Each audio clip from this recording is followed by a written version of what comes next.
Hai, Assalamualaikum. Okey, Kak Di nak tunjuk macam mana kita nak gunakan gambar-gambar dan juga copywriting kat dalam Telegram. Okey, contoh ini grup Telegram Kak Di. Okey, so yang ini adalah dia punya gambar-gambar kan. So apa yang you all boleh buat, you all copy dulu copywriting ni, tekan lama-lama sampai dia ada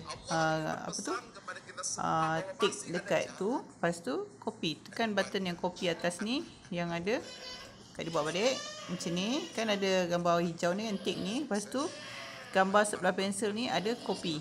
Okey, tekan itu copy. So contohlah kita nak guna gambar yang ni contoh okey, nak guna gambar yang ni.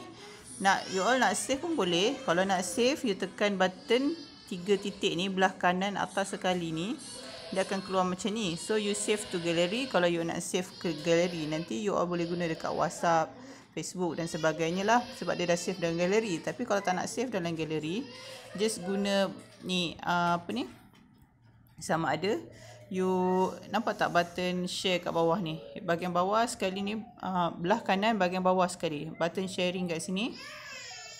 You tekan button sharing tu, lepas tu you buatlah kat mana you nak buat post, sama ada dekat WhatsApp ke, dekat Facebook ke, dekat Instagram ke. So Kak dicontohkan dekat WhatsApp tekan button WhatsApp. Contoh you nak posting dekat grup WhatsApp. Okay, so contoh grup WhatsApp yang Kak dia ada, okey, contoh kat sini lah. Kalau nak post kali 5 tempat pun boleh. So select lah sampai 5 tempat 1, 2, 3, 4, 5. So buat macam ni, lepas tu pastekan je.